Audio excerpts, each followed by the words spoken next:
Anyway, I received an email from the friendly people from Flickr recently.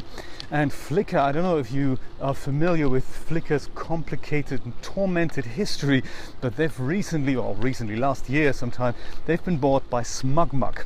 In fact, Flickr's history is a bit of a weird one. They are another one of those services that just after the internet bubble completely burst, came to be as a photo sharing, photo uploading service. And I believe they were once a separate company called Ludicorp. They provided that as part of a program they were writing for like an online game, and of course the game failed miserably, but one of their things that they developed alongside became Flickr, and that became successful. And at the time, back in 2004, 2005, something along those lines, it's same similar start date as YouTube basically. They decided, well, we saw that platform and all thought, hey, photo sharing, that's great, for free, upload your photos and store them for free, that's awesome. And no other platform was really offering something that had an elegant design, a simple interface, and Flickr was the only one that had it. So when it came to photo sharing, Flickr back then, literally 14 years ago, was the place to be. And I signed up. I was one of the early supporters there. It was really nice, and enjoyed it for a while. Even had a Flickr Pro account for many years. And then of course Flickr was bought by Yahoo a few years later. And I also had a Yahoo Mail account, so I was a Flickr Pro user, and then I was also a Yahoo Mail kind of Pro user, because I didn't have a good smartphone then. The iPhone was not something that I enjoyed until about 2011, 2012. I had like Nokias and other kind of compromise phones that really weren't cutting the mustard before. And so Flickr was always there alongside the Yahoo Pro Mail advert-free login from any computer that I was working at any facility I was working at. So it was very cool.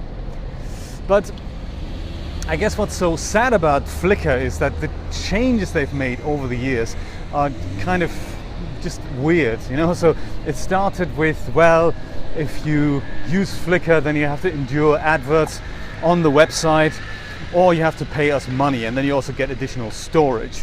And many people, including me, did that. Some of them got comped from other services. I don't know if you had a BT internet subscription or whatever, you got a free Flickr Pro account. It's all awesome. So then Yahoo bought it. Yahoo made some changes to it. And one of the big changes that they've made is that they got rid of the Flickr Pro account at one point.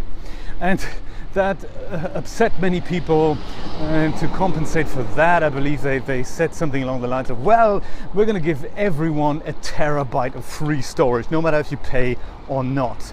And you can't pay us, and then you get 2 terabytes of storage.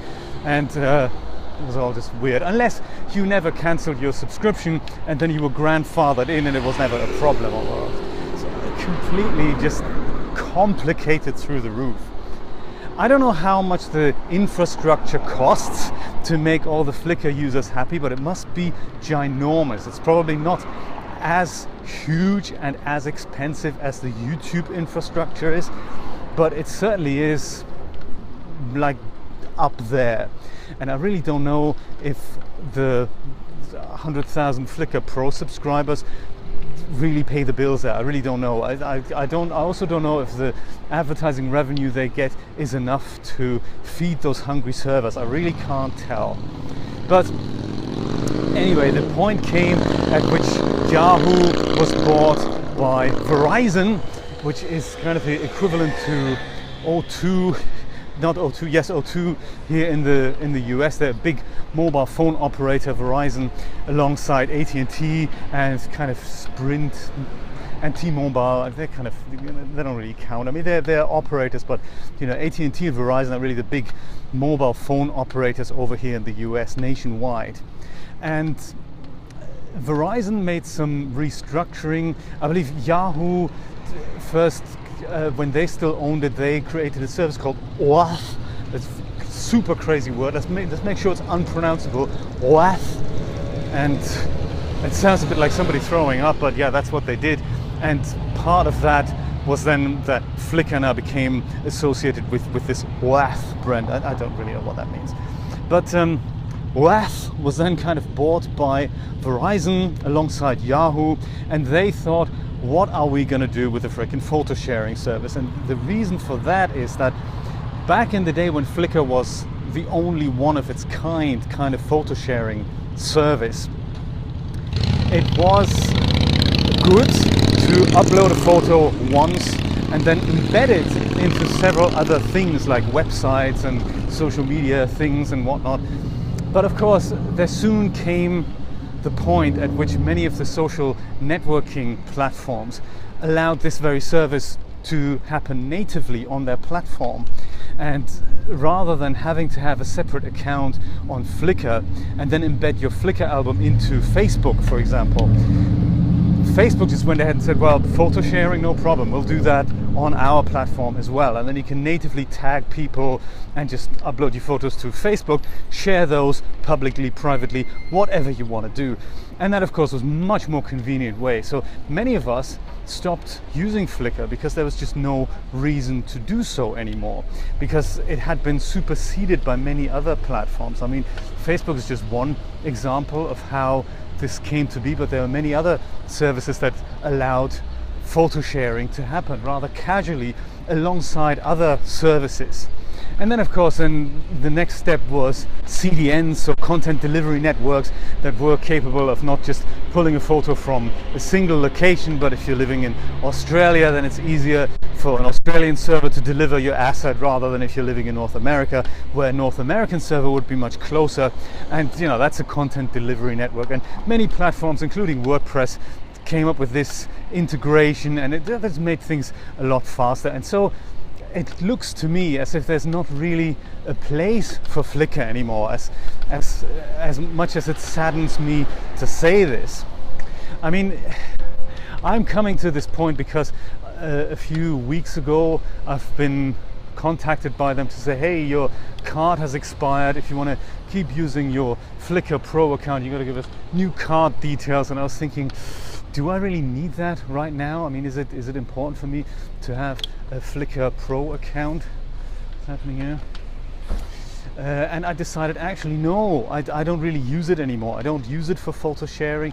Other sites have integrated gallery options like Tumblr, Renderosity. Many other services just casually offer that.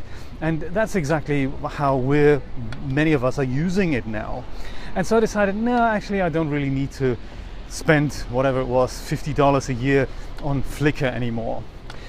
Besides, I seem to be getting a terabyte of storage anyway, no matter if I pay or not.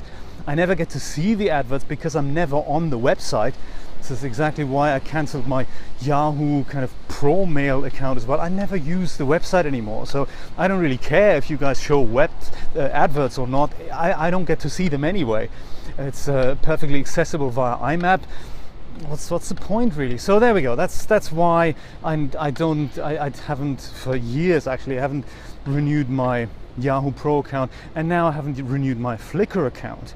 I'd much rather invest that money into the likes of Spotify and Netflix. So there we go. That's kind of where I'm coming from. And it occurred to me that the other thing that makes Flickr less useful, I mean, I do see my Flickr pictures every day, and believe it or not, where I see them, my latest uploads, which are a few years old, I see them on my Apple TV as screensavers. So that led me to think, actually, how have I back then uploaded pictures to Flickr? And it occurred to me that I haven't done that via the website either. I'm using other tools for that, including just simply Mac OS. Basically, it has a Flickr sharing service integrated into the operating system. So all you need to be is logged in, and then you can just upload as much as you like. So it all means that the Flickr website is actually something I haven't visited for many years. So in that regard, again, adverts, I'm not aware of what adverts are shown where. And it's one of those things. I realized I don't need it. But so the thing then that made me look at this again is when I got another email this week from Flickr to tell me that because I'm not a pro user anymore, it means that now I will no longer have access to a terabyte of storage. In fact, that's going to be removed altogether for all users, this 1 terabyte free option, which was ludicrous. I mean, I don't know how many people were using it, probably just less than 1% of the people who had a Flickr account. But of course that meant they had heavily oversold their infrastructure there, and it means if every user would in fact go ahead and fill up that 1 terabyte of space, nobody would be able to pay for the bill, for the hosting bill there. But hey, that's not for me. This is not for here. But it occurred to me that hey, yeah, it makes actually sense for them to discontinue that. So that's what the email was all about. Hey, now we're gonna trim your storage from 1 terabyte for free to exactly 1,000 pictures. And that is quite a curb, isn't it? It's quite a neutering of the service.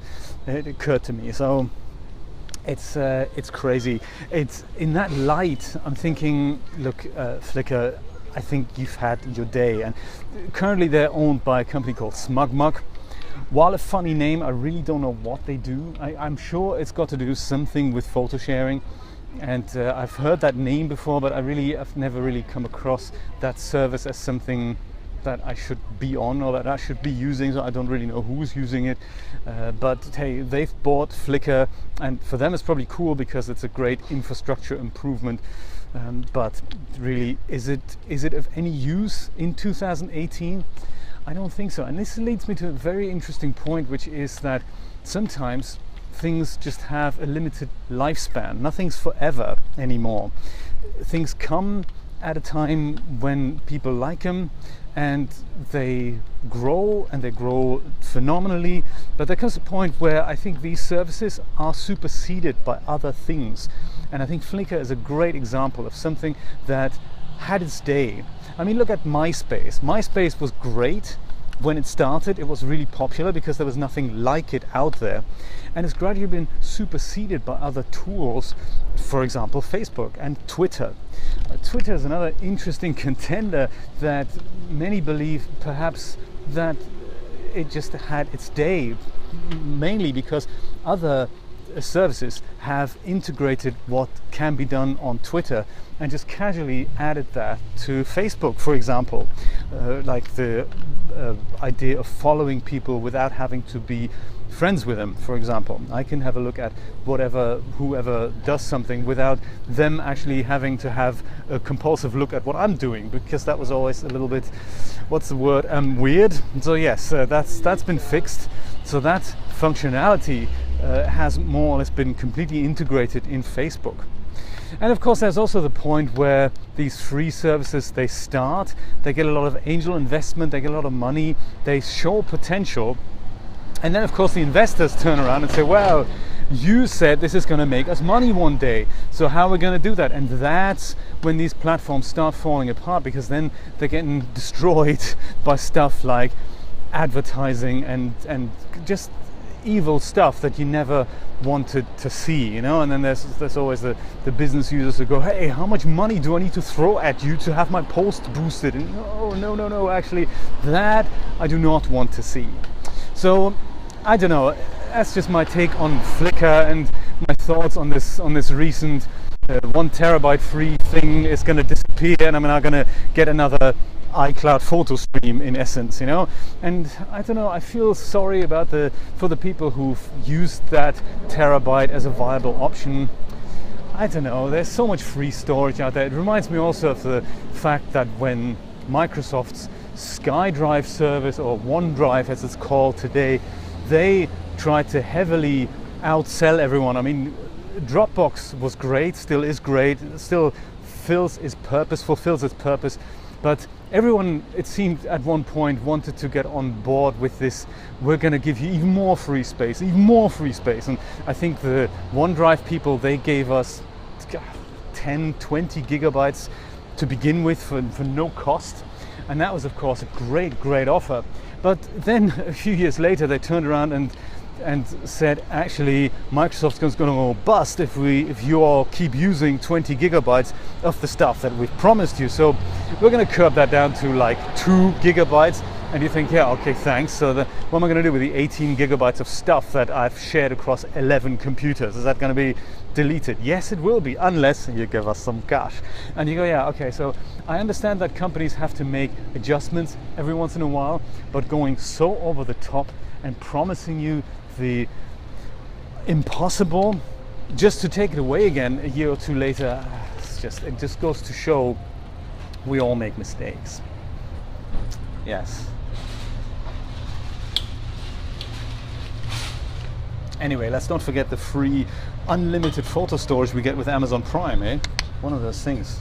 I really must check that out. I don't think I've ever uploaded a photo to Amazon Prime, nor do I know how to do it. But I do know that there's some kind of unlimited thing going on there. Really time to look into that perhaps. And perhaps also then at my end to be ruthless enough and cancel accounts that I no longer need. For example, that Flickr account. If I do, I'll make a screencast of it on my other channel.